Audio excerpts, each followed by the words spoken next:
Siehst du diese Linien? Sie lagen die ganze Zeit unter diesem Wald. Kreise, lange, gerade Gräben. Rechte Winkel, hunderte Meter breit, mitten im dichtesten Blätterdach der Erde. Und 396 solcher Erdwerke kannte bis 2026 niemand. Vom Boden aus sind sie heute kaum zu erkennen. Ihre Geometrie zeigt sich erst aus der Luft und richtig scharf wird sie erst, seit ein Laser den Wald durchdringt. In einer neuen Untersuchung aus dem Jahr 2026 tauchten so 396 bislang unbekannte Erdwerke auf, allein in einem Ausschnitt Südwestamazoniens. Und diese Formen zwingen uns, etwas zu schärfen, das den Blick auf den Regenwald lange prägte. Das Bild vom Amazonas als unberührter, beinahe menschenleerer Wildnis. Denn was hier im Boden liegt, stammt von Menschen, die diese Landschaft geformt und über Generationen gestaltet haben. Es ist eine dieser Entdeckungen, die nicht ein Detail verschieben, sondern den Rahmen. Die eigentliche Frage ist nicht, ob hier Menschen lebten. Sie lautet, wie viele und wie groß gedacht. Um zu verstehen, warum das überrascht, müssen wir kurz zurück. Denn lange gab eine Lehrmeinung den Ton an. In den 1970er Jahren prägte eine einflussreiche Archäologin ein Bild. Der Regenwald als trügerisches Paradies. Üppig und grün an der Oberfläche, darunter aber nährstoffarme Böden, die keine großen, dauerhaften Gesellschaften tragen könnten. Der Amazonas galt so als Ort für kleine, verstreute Gruppen. Diese Sicht war über Jahre hinweg einflussreich und sie war, wie sich zeigte, zu eng. Denn seit den 1990er und 2000er Jahren bekam dieses Bild Risse. Wo Menschen für Weideland den Wald niederbrannten, trat im offenen Boden plötzlich Geometrie hervor. Gewaltige Kreise und Vierecke, umrandet von tiefen Gräben, angelegt von Hand. Über die Jahre wurden auf diese Weise mehrere hundert solcher Anlagen bekannt. Dazu kamen Funde aus weiten Teilen des Amazonas. Dunkle, fruchtbare Erde, über Abfall und Holzkohle von Menschen geschaffen und bis heute nährstoffreich, ein stiller Beweis, dass hier über lange Zeit gearbeitet wurde. Und andernorts, am Rio Xingu, die Spuren weit verzweigter, miteinander verbundener Gemeinschaften. Dass der Amazonas bewohnter war als gedacht, war unter Fachleuten also kein Geheimnis mehr. Aber eine Frage blieb die entscheidende.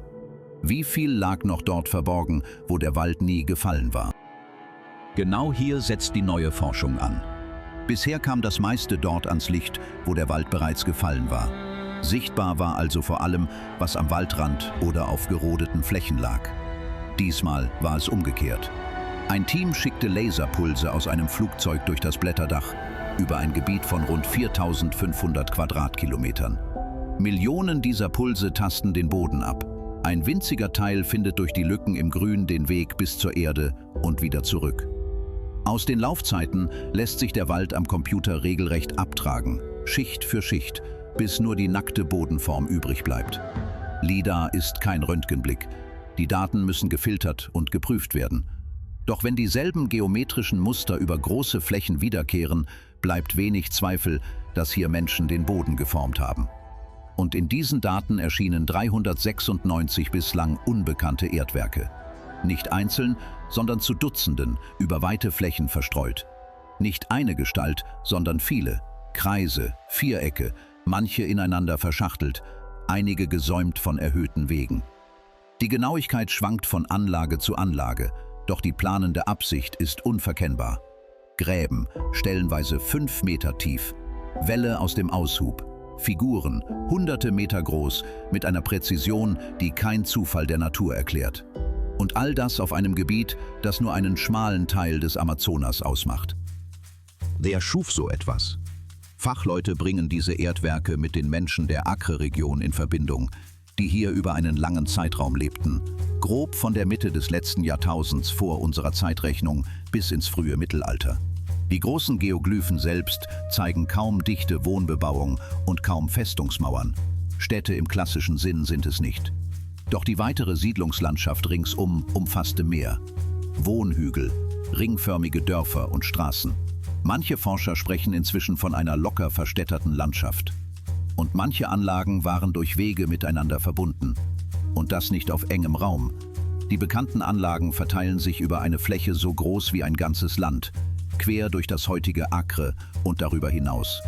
Über ihre genaue Funktion gibt es keine einhellige Antwort. Vieles deutet auf Versammlungsorte. Wie diese Treffen genau aussahen, wissen wir nicht.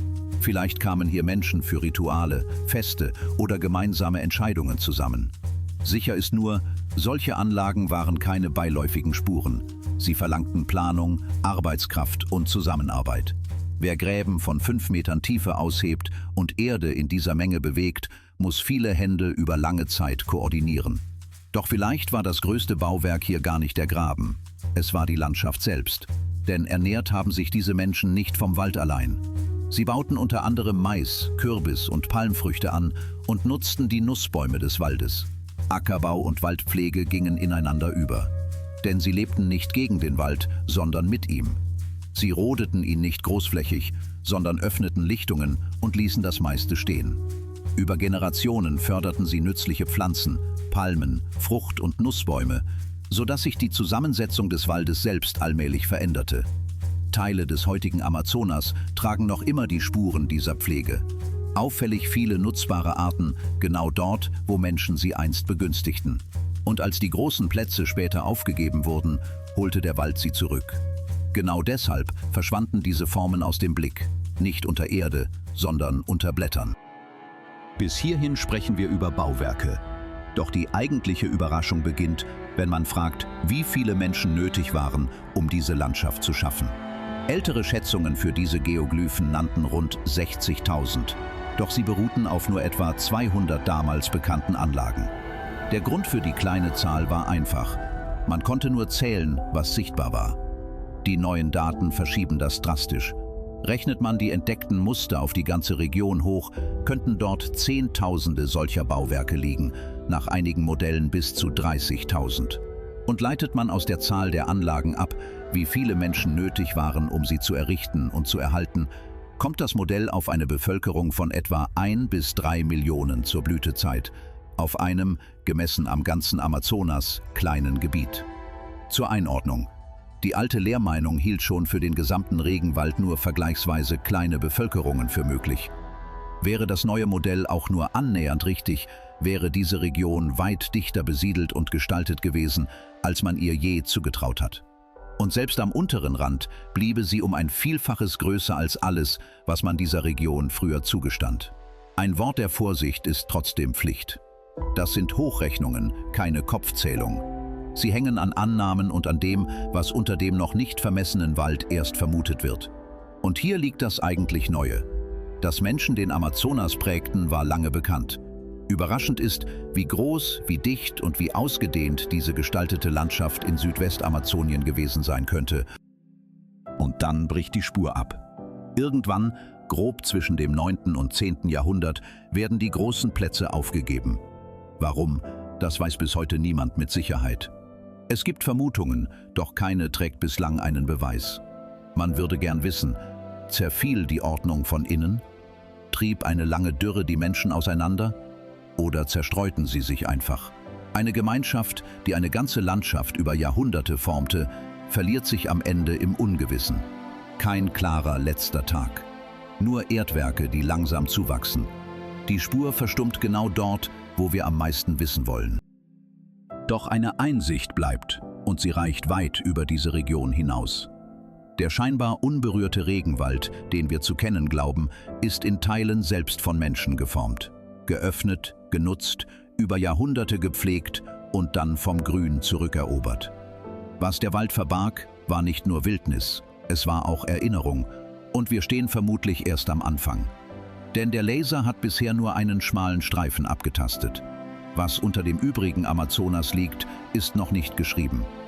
Wenn dich fasziniert, wie ganze Welten verschwinden können, ohne wirklich unterzugehen, dann führt dich die nächste Folge genau dorthin.